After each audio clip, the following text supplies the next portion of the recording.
नवरात्रि का समय, चंडी महायज्ञ।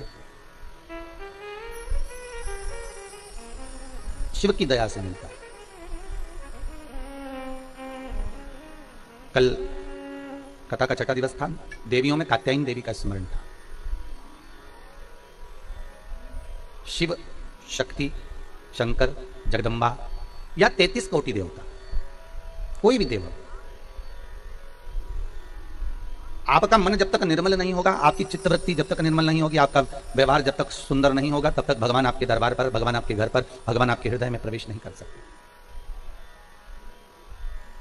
आपका व्यवहार, आपकी नेचर, आपका हृदय, आपकी चित्तवृत्ति जितनी निर्मल होगी, जितनी साफ।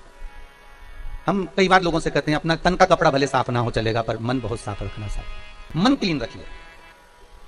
कपड़ा साफ करते करते तो जिंदगी हो गई। वो कपड़ा साफ हुआ नहीं हुआ, कपड़े में कितने दाग लगे हैं, उससे मतलब हमको नहीं रखना है।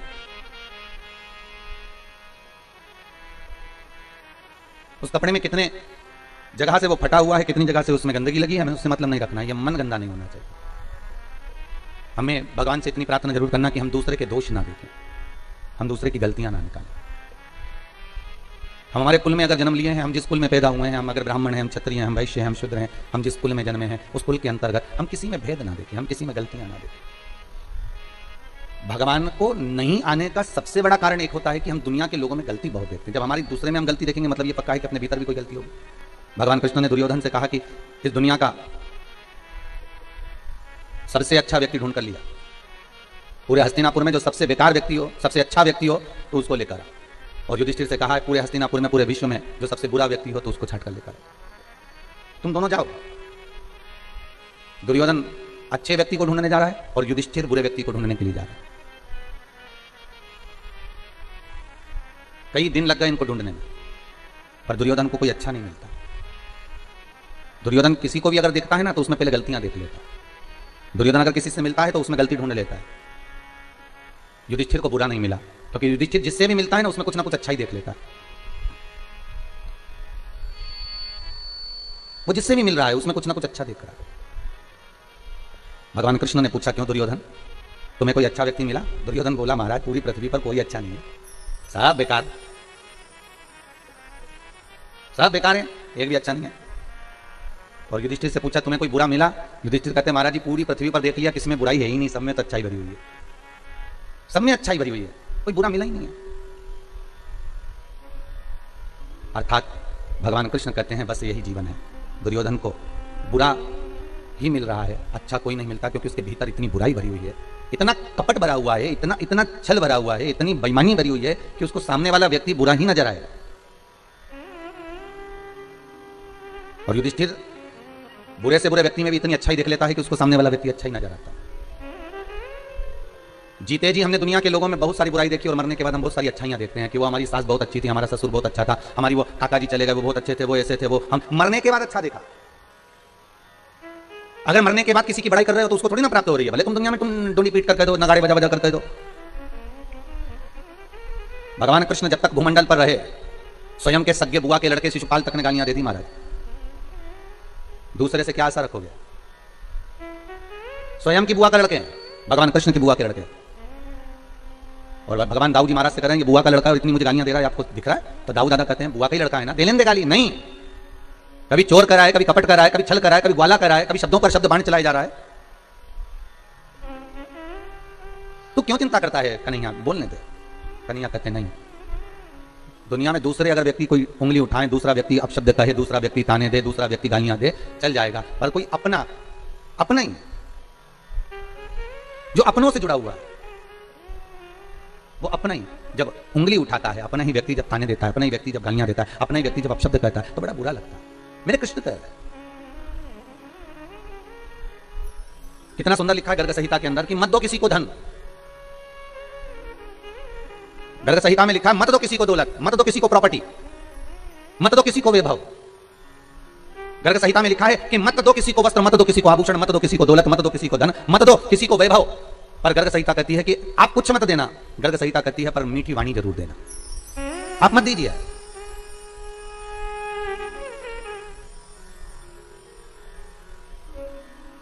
एक मिठास से परिपूर्ण वाणी जरूर प्रदान करिए।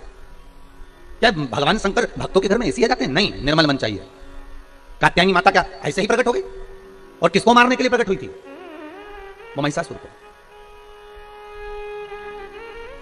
धनु राजा के दो पुत्र रंभ करम,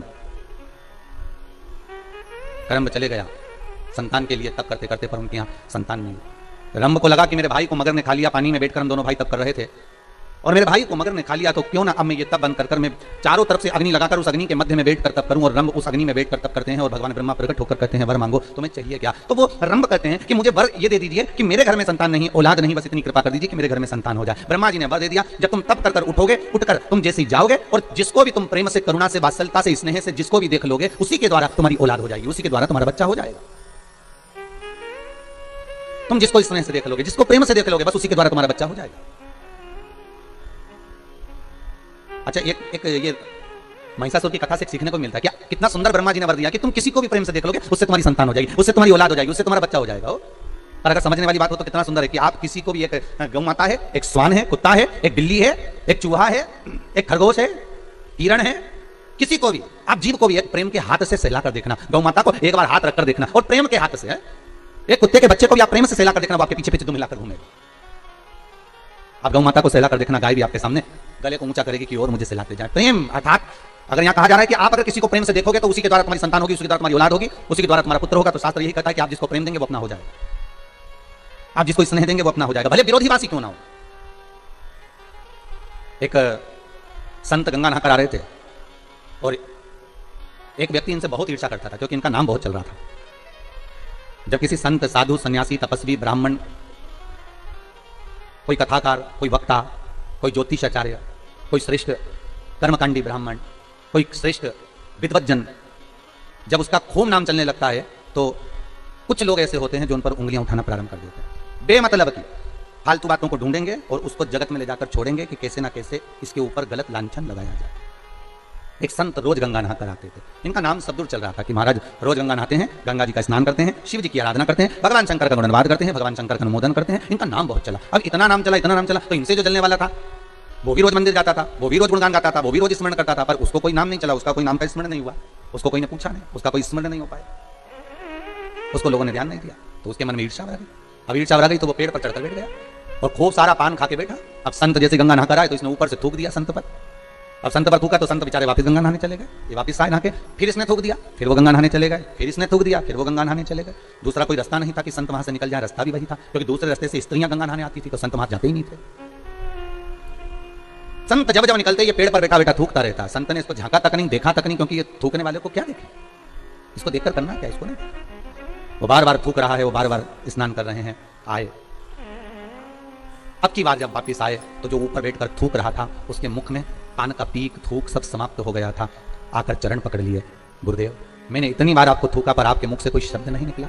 गुरुजी बोले तू मेरे पांव मत पकड़, आज मुझे एक मौका दे दे कि मैं तेरे चरण पकड़ लूं। गुरुदेव आप मेरे चरण, मैंने आप पर थूका है, मैंने आप पर आप शब्द कहे हैं, मैंने थूका है आप पर और आप मेरे पांव पड़ना चाहते हैं। गुरुजी बोले, संत बोले भाई देख, रोज गंगा की एक डुबकी लगाकर चले जाता था, पर आज तेरी ऐसी करुणा हो गई, कृपा हो गई कि 108 बार डुबकी लग गई। तेरी कृपा हुई है, ये दूसरा कोई नहीं कर सकता। तू थूकता रहा, मैं गंगा नहाता रहा, रोज एक गंगा की डुबकी लगाता था, आज 108 बार डुबकी लग गई, ये तेरी कृपा ही तो है।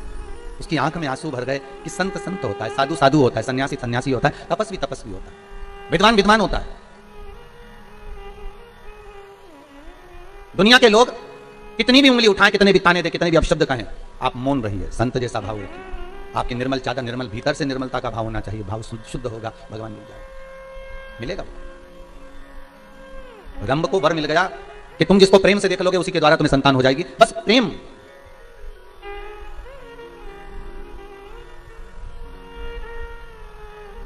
बहुत अंतर है महाराज जी प्रेम और प्यार में, जमीन और आसमान का अंतर है, बहुत ध्यान देना महाराज। प्यार दिखावे का होता है, प्यार में खून और खच्चर होता है, प्यार में एक दूसरे को मारने के लिए तैयार हो जाते हैं, प्यार में बर्बाद होने को तैयार हो जाते हैं। पर प्रेम में ना खून खच्चर होता है, प्रेम में ना अपशब्द निकलता है, प्रेम में ना ताने दिए जाते हैं। प्रेम केवल एक स्नेह का होता है, जैसे एक माता पिता का बच्चे से हो, एक करुणता का रहता है। जैसे राधा जी ने भगवान कृष्ण से पूछ लिया था कि ये बताओ ठाकुर, हे कृष्ण मैं कहां कहां पर हूं बोलो। भगवान कृष्ण कहते हैं राधा तू मेरे नस नस में, राधा तू मेरे रोम रोम में, राधा तू मेरी धड़कनों में, राधा तू मेरे नैनों में, राधा तू मेरी जिह्वा में, राधा तू मेरी श्रवणता में, राधा तू मेरी रोमावली में, राधा तू मेरी धड़कनों में, राधा तू मेरी नस नस में। हर जगह पर राधा है। तो राधा कहती है कृष्ण अब ये बता दो कि मैं कहां पर नहीं हूं। भगवान कृष्ण कहते हैं राधा तो मेरी किस्मत में नहीं है, तो मेरे भाग्य में नहीं है। 16,108 रानियों के साथ में भगवान की शादी हुई, पर राधा के साथ कहीं पटरानियों में, रानियों में 108 पटरानियों में, 16,108 रानियों में राधा जी का नाम नहीं आता महाराज। तो मेरे भाग्य में नहीं है। प्रेम यही होता है, प्रेम में त्याग होता है, प्रेम में करुणा होती है। और दुनिया के लोग प्यार और प्रेम को एक कर दिए, कहीं कह दिया हम तो प्रेम, इसको प्रेम नहीं कर सकते कि 2 दिन का हुआ फिर आखिरी में तलाक हो गया। प्रेम कर कर, प्यार कर कर, स्नेह कर कर आपने शादी तो कर ली कि हम तो एक दूसरे को चाहते हैं, हम एक दूसरे को स्नेह करते हैं। शादी करने के 4 साल, 3 साल, 2 साल, 2.5 साल, 1.5 साल में अदालत में पहुंच गए, मालूम पड़े फिर तलाक हो गया। इसको प्यार नहीं कर सकते, इसको प्रेम नहीं कर सकते। इसको केवल साधारण सी भाषा में स्नेह प्यार कहा होगा। और प्रेम की परिभाषा क्या होती है, प्रेम का परिभाषा का अंश क्या होता है, वो केवल एक होता है। प्रेम में ना अपशब्द होते हैं, ना ताने होते हैं, ना गालियां होती हैं। अगर हम भगवान से प्रेम करें हैं और भगवान ने अगर हमारा बुरा भी कर दिया है तो हम उसमें भगवान को दोष नहीं देते, हम अपने भाग्य को दोष देते हैं। यही प्रेम कहलाता है, इसी को प्रेम कहते हैं। उसमें हमने भगवान को दोष नहीं दिया है, गलती हमारी होगी, हो सकता है हमको कुछ सहन करना पड़ेगा, हो सकता है हमारे ऊपर कोई बात होगी इसलिए भगवान ने अच्छा ना किया। वो प्रेम,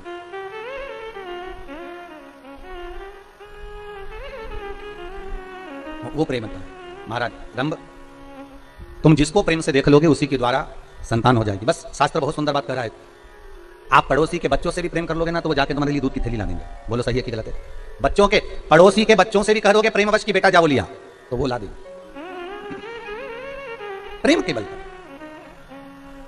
पड़ोसी के बच्चे भी अपने बच्चे बन जाते हैं अगर प्रेम है तो फिर रंभ के लिए ब्रह्मा जी ने कहां गलत कह दिया? रंभ के लिए ब्रह्मा कहां गलत कह रहे हैं कि तुम जिसे प्रेम से देखोगे तुम्हारी संतान हो जाएगी।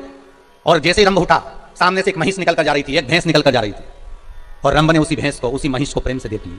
प्रेम से देखा, भैंस का गर्भ ठेर गया, महिष का गर्भ ठेर गया। और भैंस का जब गर्भ ठेरा, जब भैंस अपने घर पर गई तो इसका जो भैंसा था, महिषा था, उसने देखा कि मेरी पत्नी गर्भ से कैसे हो गई। ध्यान लगाया उस महिषा ने, उस भैंसे ने, तो ध्यान में आया कि रंभ के दृष्टि से इसका गर्भ ठेर गया। और रंभ की दृष्टि से अगर गर्भ ठेरा तो इसको क्रोध आ गया। रंभ जा रहा था अपने घर की ओर, भैंसे ने, महिषा ने दौड़कर उस रंभ के प्राणों को हर लिया।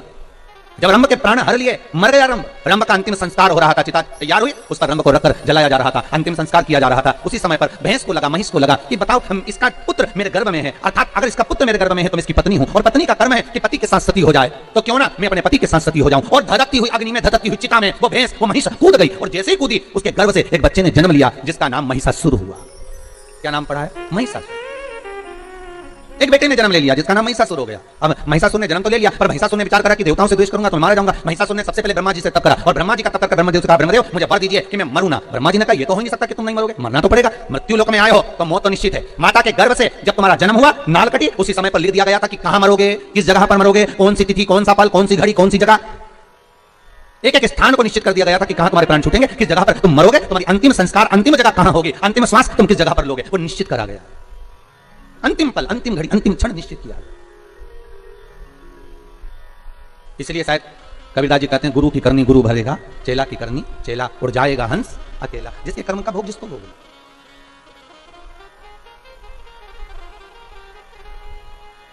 अपने कर्म का भोग अपने को भोग, कोई दूसरा नहीं भोग। हम कई बार कहते हैं माताओं से, आप अपने पतियों से कभी कभी पूछा करो, आप जो कमा कर ला रहे हो वो किसके लिए कमा रहे हो?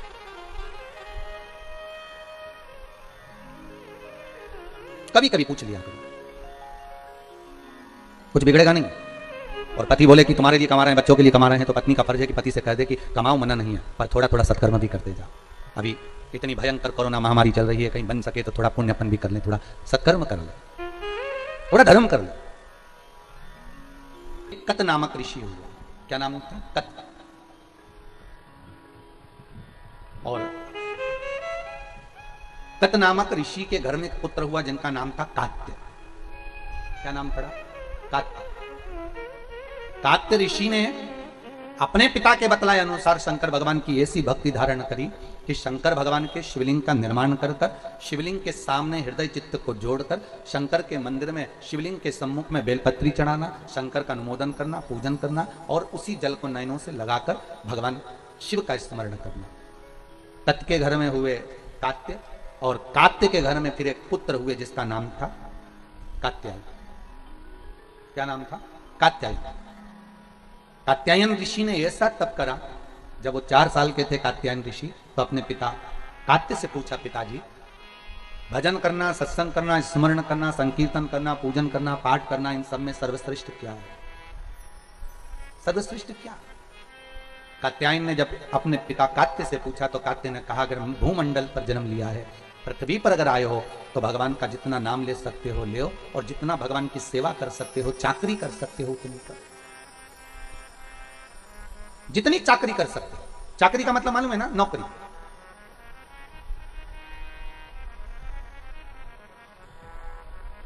भगवान के मंदिर में भी अगर आप जा रहे हो तो ये भाव रखकर जाना कि हम सेठ जी के घर में नौकरी करने जा रहे हैं। थोड़ा झाड़ू लगा दिया, पोछा लगा दिया,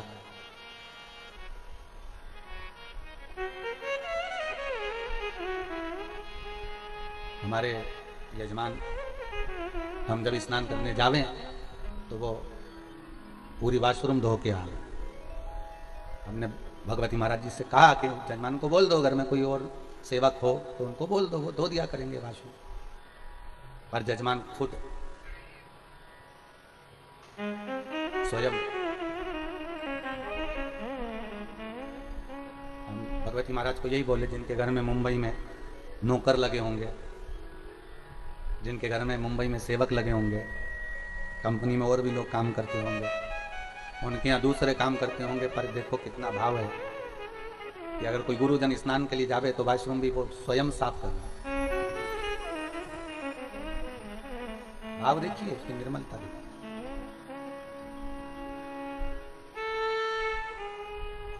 निर्मल भाव। चाकरी कर लो।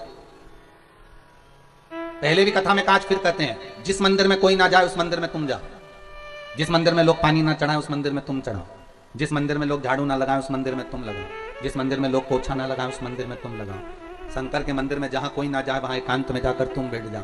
मंदिर को साफ करो, धो पोछो, शिव जी का श्रृंगार कर दो, घर से चंदन ले जाकर लेपन कर दो, कहीं की पत्ती वत्ती तोड़कर बाबा का श्रृंगार कर दो, थोड़ा एकांत में बैठकर शंकर जी से बात कर लो। 1 महीना कर कर देखना, फिर कह देना किसी और वाला महाराज झूठा है, उसकी वाणी झूठी है। जिस मंदिर में कोई नहीं जाता हो, जिस मंदिर में कोई पहुंचता नहीं हो, ऐसे शंकर के मंदिर में तुम जाकर झाड़ू लगाकर, पानी डालकर, साफ कर कर, शिव जी का श्रृंगार, पार्वती का श्रृंगार, गणेश जी का श्रृंगार, कार्तिकेय का श्रृंगार, बढ़िया मल कर स्नान कर कर। तुम्हारे पास में कुछ भी नहीं है, मत चढ़ाओ, पेड़ पौधों की पत्तियां तोड़कर चढ़ा दो, घर से थोड़ा सा चंदन ले जाओ, उसको घिस कर, भले गोपी चंदन हो, सादा चंदन हो, लाल चंदन हो, पीला चंदन हो, जो हो वो भगवान को लगा दो। श्रृंगार कर कर थोड़ी देर, बन सके तो अगरबत्ती, धूप बत्ती, दिया जो हो लगाओ, नहीं हो तो बाबा का श्रृंगार करके थोड़ी देर, जहां तुमने झाड़ू पोछा लगाया, बाबा का श्रृंगार करा, भले उस मंदिर में कोई नहीं जाता, भले उस मंदिर के अंदर कोई प्रवेश नहीं करता, पर तुम एकांत में बैठकर उससे थोड़ा सा स्नेह करने का प्रयास करिएगा। 1 महीना कर कर देखना, उसकी नौकरी, तनख्वाह वो देना चालू करेगा। कितनी तनख्वाह देता है वो जानेगा। तो नौकरी कर तो सही। किसी के यहां पर जाकर 1 महीना नौकरी करोगे तो तनख्वाह देगा कि नहीं देगा? अरे बोले तो सही, थोड़ी बहुत तो देगा रे। 5,000 रुपये महीना नहीं देगा तो 3,000 देगा, 3,000 नहीं देगा तो 1,500 देगा, 1,500 नहीं देगा तो 1,000 देगा, पर देगा तो सही। जब दुनिया के लोगों की नौकरी करते हो तो 2-5 हजार रुपए मिल जाते हैं, तो तुम कोई साधारण जगह की नौकरी कर रहे हो क्या? कोई तुमसे पूछे कहां चली जाता है, 1 महीने से पते ठिकाने नहीं तेरी नौकरी लग गई क्या? हाँ, नौकरी लग गई, वो तो भला है। और सियोर वाले महाराज का उसी ने लगवाई है, अच्छी कंपनी मिल गई। अच्छा, कितने लोग काम कर रहे हैं उसकी फैक्ट्री में? अरे पूछो ही मती रे, कितने। अच्छा, काम क्या है? बस काम ही नहीं बता सकते, तो काम है क्या वहां पर? तो बस काम नहीं बता सकते, चले जाओ। कितनी बजे से कितनी बजे तक, ये क्या टाइम भी निश्चित नहीं है, बस वहां तक पहुंच जाओ, लगाई बुआरी, बैठ गए, बाबा से 2 मिनट बात चर्चा कर,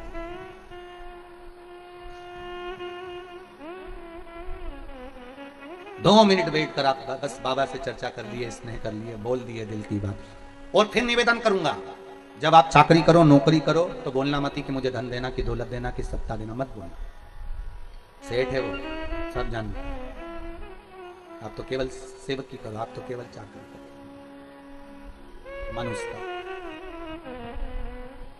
शिव महापुराण में भगवान शंकर अमरनाथ की गुफा में माता पार्वती से कहते हैं, सुन पार्वती,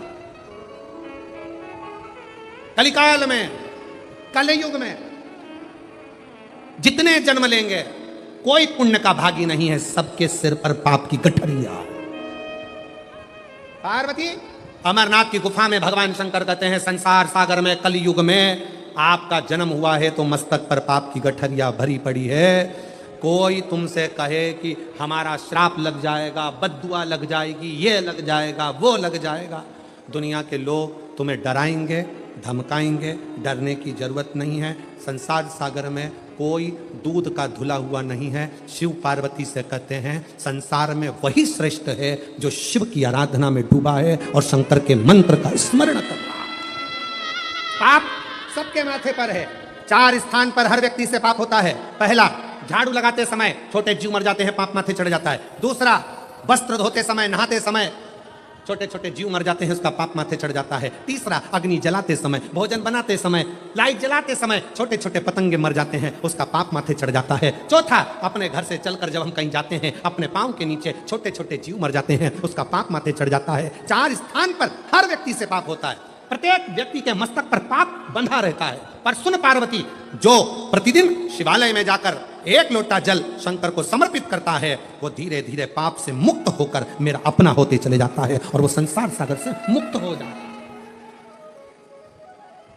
बहुत डराया गया संसार में, लोगों ने खूब डराया आप लोगों को, ऐसा मत करना पाप लग जाएगा, ऐसा मत करना पाप लग जाएगा, ये मत करना पाप लग जाएगा, भगवान को ऐसे भोग लगा दिया पाप लग जाएगा, भगवान को ऐसे जल चढ़ा दिया पाप लग जाएगा, भगवान को ऐसा कर दिया पाप लग जाएगा, भगवान को ऐसे प्रणाम कर लिया पाप लग जाएगा। शिव महापुराण ने सब कुछ समाप्त कर दिया। शिव महापुराण ने तो एक ही बात कही कि बच्चा गंदे नाली में गिर जाए, बच्चा गंदे पानी में गिर जाए, बच्चा गंदे कीचड़ में गिर जाए, उसको कोई नहीं उठाएगा, कोई गले से नहीं लगाएगा। बच्चा कीचड़ में गिरा हुआ केवल एक माँ और एक बाप होते हैं जो कीचड़ में गिरे हुए बच्चे के कपड़े नहीं देखते हैं, उसको गले से लगा लेते हैं। उसी तरह संसार में कितना भी पाप हो जाए, शंकर के मंदिर जाना मत छोड़ना, क्योंकि वो बाप ऐसा है कि तुम कितने भी पापी हो तो भी गले से लगाकर तुम्हें तार देगा, तो भी तार देगा। बहुत मिलेंगे तुमको, बहुत दिन भर सोशल मीडिया पर, दिन भर प्रवचन में लोग आपको यही ज्ञान देंगे, ऐसा मत करना पाप हो जाएगा, भूल से भी ये गलती मत कर लेना। गूगल पे सर्च करो तो सबसे पहला शब्द ये आएगा, भूल से भी आज प्रदोष है, भूल से ये गलती मत करना, पाप लग जाएगा। जब सर्च करो नवरात्रि चल रही है, अष्टमी आ गई, भूल से भी ये मत करना, पाप लग जाएगा। एकादशी है आज, भूल से भी ये मत करना, पाप लग जाएगा। अरे भाई, संसार सागर में कौन पुण्यभागी है? संसार सागर में तो केवल वही पुण्यभागी है जो कली काल में भगवान के नाम में डूबा हुआ है और अपने कर्म को श्रेष्ठ करता हुआ चल रहा है। कि मत बुरे कर्म कर वरना पछताए, भगवान की आंखों से तू बच नहीं पाएगा, तू बच नहीं पाएगा। कोई तुम्हें मंदिर में मिले और कहे कि ऐसा करोगे तो पाप लगेगा, वैसा करोगे तो पाप लगेगा, उसको समझा देना शंकर मेरे पापा हैं, शिव मेरे पिता हैं, और बाप अपने बच्चों की गलती नहीं देखता, बाप अपने बच्चों के सिर पर हाथ रखता है, उसको गले से लगाता है, उससे प्रेम करता है, बाप है वो। इस कथा को हम अखंड शिव महापुराण के रूप में बांचना चाह रहे थे। अखंड अखंड सौभाग्यवती के भाव से, अखंड वैभव के भाव से, अखंड संपदा के भाव से। जैसे 3 चीजें हैं अखंडता में मानी जाती है, एक बेलपत्र, दूसरे नंबर पर अक्षत चावल का दाना, तीसरे नंबर पर शमी का पत्र, अखंडता में माना जाता है। याद रखना।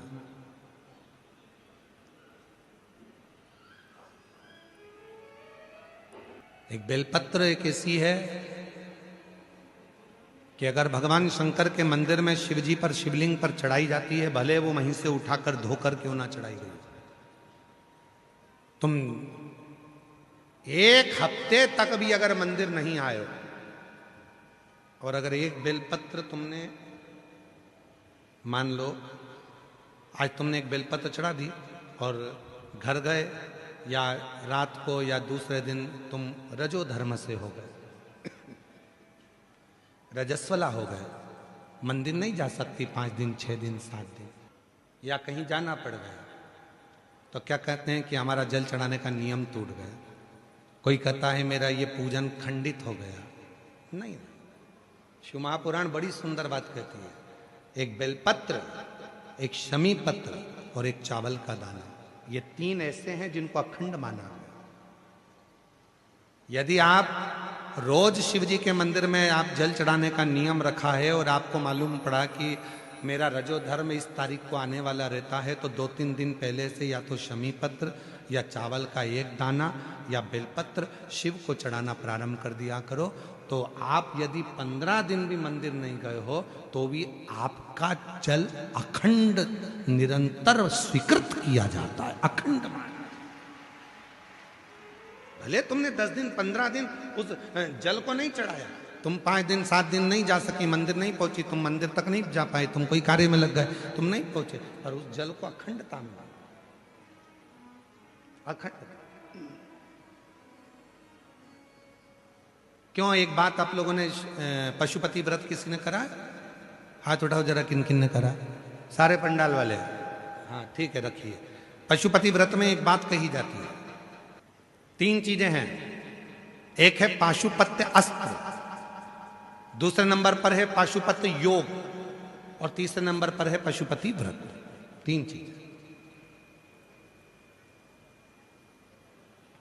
इसमें जो पशुपति व्रत होता है, इस व्रत में कथा में कहा जाता है कि आप लोग जब व्रत करो और 2 व्रत हो गए, या आपको बीच में कहीं जाना पड़ गया, या रजोधर्म आ गया, या कोई काम आ गया, आप शादी में चले गए, फंक्शन में चले गए, बीच में आपका जो 2-3 व्रत छूट गए, उसके बाद वापिस व्रत करोगे, तो कई लोग कहते हैं हमारा खंडित हो गया। नहीं नहीं, खंडित नहीं हुआ। पशुपति व्रत 5 व्रत होते हैं। बीच में अगर तुम कहीं चले भी गए, कोई फंक्शन में चले गए, बाहर चले गए, देश विदेश चले गए, कोई रजोधर्म में चले गए, तो आप उस व्रत को नहीं करते हो। पर वो व्रत भले तुमने नहीं करा, पर इसके पहले तुमने जो शंकर जी की पूजन करी थी, इसके पहले तुमने जो पशुपति व्रत करा था, पिछले सोमवार को जो तुमने पशुपति व्रत करा, उसमें जो बेलपत्री चढ़ाई, पिछले सोमवार को तुमने पशुपति व्रत करा, उसमें जो चावल का दाना चढ़ाया, पिछले सोमवार को जो तुमने पशुपति व्रत करा, उसमें भूल से भी तुमने अगर समीपत्र या चावल का दाना या बेलपत्र कभी चढ़ाया है, तो वो व्रत तुम्हारे चाहे 15 सोमवार छूट गए, 5 सोमवार छूट गए, 3 सोमवार छूट गए, 4 सोमवार छूट गए, पर वो व्रत तुम्हारा अखंड कहलाता है। भले तुम उसको करो चाहे मत करो। फिर वापिस आते हो, वापिस आने के बाद फिर व्रत करते हो। अब तुम्हारा 3रे नंबर का व्रत है, फिर चालू हो जाता है, 4थे नंबर का व्रत फिर हो जाता है, फिर कहीं जाना पड़ गया, फिर एक व्रत रह गया, फिर वो मान्य होगा। तो वो खंडित नहीं होता, खंडित नहीं।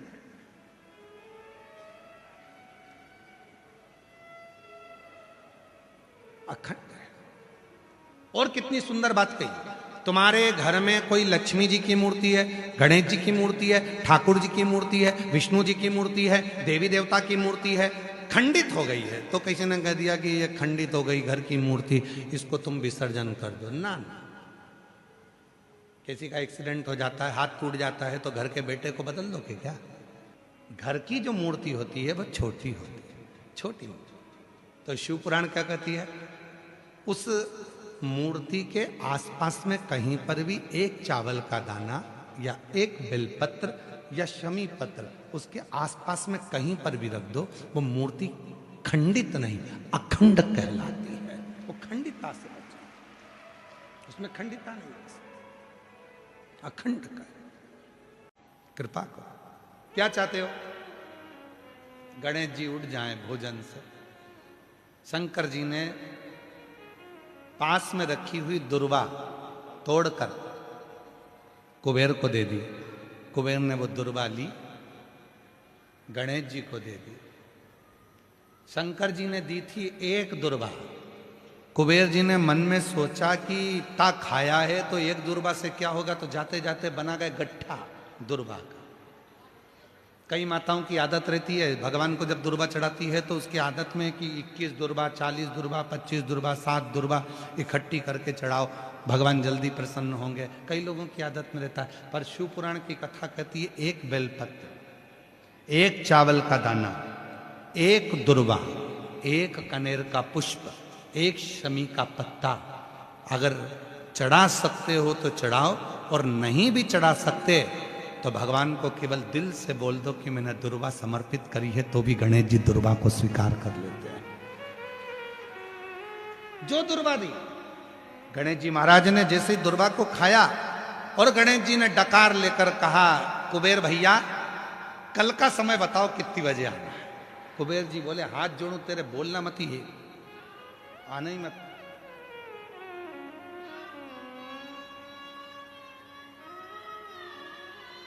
आने ही।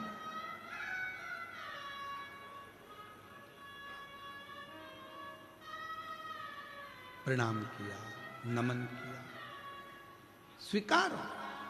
शिव को अभिमान प्रिय नहीं है।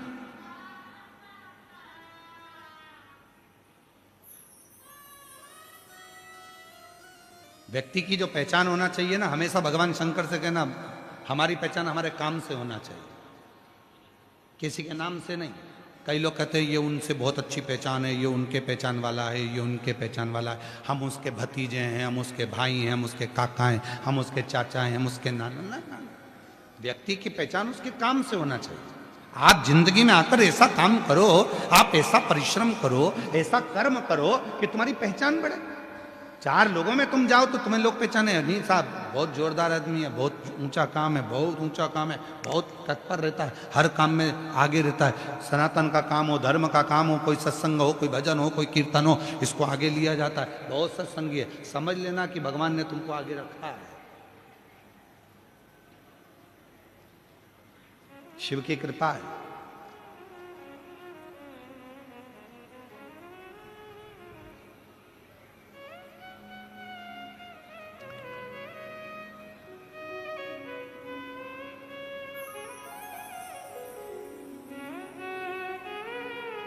शिव की करुणा। और महाराज शिव तत्व कह रहा है, प्राण के रूप में बांचना चाह रहा था। अखंड अखंड सौभाग्यवती के भाव से, अखंड वैभव के भाव से, अखंड संपदा के भाव से।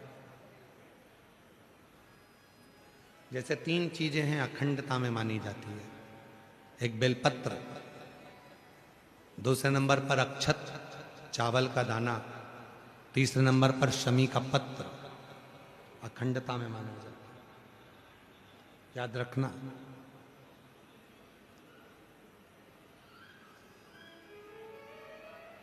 एक बेलपत्र एक ऐसी है कि अगर भगवान शंकर के मंदिर में शिवजी पर शिवलिंग पर चढ़ाई जाती है, भले वो वहीं से उठाकर धोकर क्यों ना चढ़ाई गई, तुम 1 हफ्ते तक भी अगर मंदिर नहीं आए हो और अगर एक बेलपत्र तुमने, मान लो आज तुमने एक बेलपत्र चढ़ा दी और घर गए, या रात को या दूसरे दिन तुम रजो धर्म से हो गए, रजस्वला हो गए, मंदिर नहीं जा सकती 5 दिन, 6 दिन, 7 दिन, या कहीं जाना पड़ गया, तो क्या कहते हैं कि हमारा जल चढ़ाने का नियम टूट गया। कोई कहता है मेरा ये पूजन खंडित हो गया। नहीं, शिव महापुराण बड़ी सुंदर बात कहती है। एक बेलपत्र, एक शमी पत्र और एक चावल का दाना, ये 3 ऐसे हैं जिनको अखंड माना है। यदि आप रोज शिव जी के मंदिर में आप जल चढ़ाने का नियम रखा है और आपको मालूम पड़ा कि मेरा रजो धर्म इस तारीख को आने वाला रहता है, तो 2-3 दिन पहले से या तो शमी पत्र या चावल का एक दाना या बेलपत्र शिव को चढ़ाना प्रारंभ कर दिया करो। तो आप यदि 15 दिन भी मंदिर नहीं गए हो तो भी आपका जल अखंड निरंतर स्वीकृत किया जाता है। अखंड, भले तुमने 10 दिन 15 दिन उस जल को नहीं चढ़ाया, तुम 5 दिन 7 दिन नहीं जा सकी, मंदिर नहीं पहुंची, तुम मंदिर तक नहीं जा पाए, तुम कोई कार्य में लग गए, तुम नहीं पहुंचे, और उस जल को अखंडता में, अखंड। क्यों? एक बात आप लोगों ने, पशुपति व्रत किसी ने करा? हाथ उठाओ जरा, किन किन ने करा? सारे पंडाल वाले? हाँ ठीक है, रखिए। पशुपति व्रत में एक बात कही जाती है, 3 चीजें हैं। एक है पाशुपत्य अस्त्र, दूसरे नंबर पर है पाशुपत्य योग, और तीसरे नंबर पर है पशुपति व्रत। 3 चीज। इसमें जो पशुपति व्रत होता है, इस व्रत में कथा में कहा जाता है कि आप लोग जब व्रत करो और 2 व्रत हो गए, या आपको बीच में कहीं जाना पड़ गया, या रजो धर्म आ गया, या कोई काम आ गया, आप शादी में चले गए, फंक्शन में चले गए, बीच में आपका जो 2-3 व्रत छूट गए, उसके बाद वापिस व्रत करोगे, तो कई लोग कहते हैं हमारा खंडित हो गया। नहीं नहीं, खंडित नहीं हुआ। पशुपति व्रत 5 व्रत होते हैं, बीच में अगर तुम कहीं चले भी गए, कोई फंक्शन में चले गए, बाहर चले गए, देश विदेश चले गए, कोई रजो धर्म में चले गए, तो आप उस व्रत को नहीं करते हो। पर वो व्रत भले तुमने नहीं करा, पर इसके पहले तुमने जो शंकर जी की पूजन करी थी, इसके पहले तुमने जो पशुपति व्रत करा था, पिछले सोमवार को जो तुमने पशुपति व्रत करा उसमें जो बेलपत्री चढ़ाई, पिछले सोमवार को तुमने पशुपति व्रत करा उसमें जो चावल का दाना चढ़ाया, पिछले सोमवार को जो तुमने पशुपति व्रत करा उसमें भूल से भी तुमने अगर शमी पत्र या चावल का दाना या बेलपत्र कभी चढ़ाया है, तो वो व्रत तुम्हारे चाहे 15 सोमवार छूट गए, 5 सोमवार छूट गए, 3 सोमवार छूट गए, 4 सोमवार छूट गए, पर वो व्रत तुम्हारा अखंड कहलाता है। भले तुम उसको करो चाहे मत करो। फिर वापिस आते हो, वापिस आने के बाद फिर व्रत करते हो। अब तुम्हारा तीसरे नंबर का व्रत है, फिर चालू हो जाता है, चौथे नंबर का व्रत फिर हो जाता है, फिर कहीं जाना पड़ गया, फिर एक व्रत रह गया, फिर वो मान्य होगा। तो वो खंडित नहीं होता, खंडित नहीं।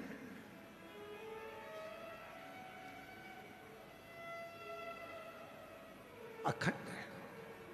और कितनी सुंदर बात कही, तुम्हारे घर में कोई लक्ष्मी जी की मूर्ति है, गणेश जी की मूर्ति है, ठाकुर जी की मूर्ति है, विष्णु जी की मूर्ति है, देवी देवता की मूर्ति है, खंडित हो गई है, तो किसी ने कह दिया कि ये खंडित हो गई घर की मूर्ति, इसको तुम विसर्जन कर दो। ना,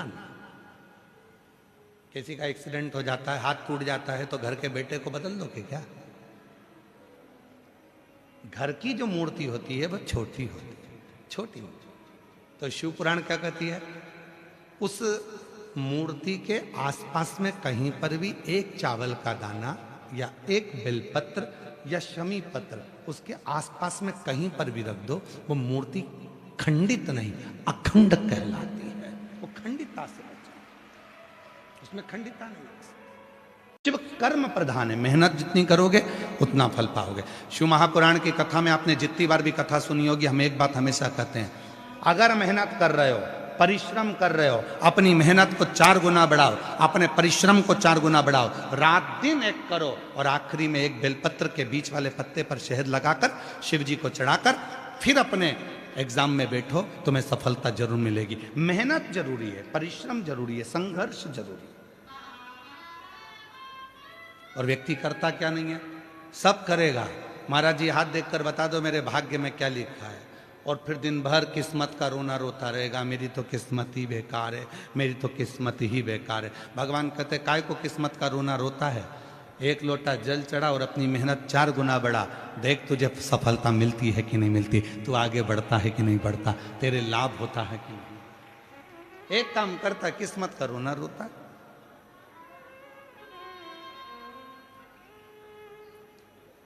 अब कितनी मेहनत करी होगी आप लोगों ने भी यहां पहुंचने के लिए।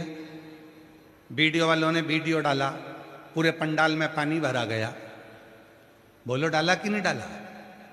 पूरे जयपुर में वीडियो चल रहा है, पूरे पंडाल में पानी भरा गया, सारा पंडाल में पानी भरा गया। अब वीडियो डालना, सारे पंडाल में भक्त भरा गया।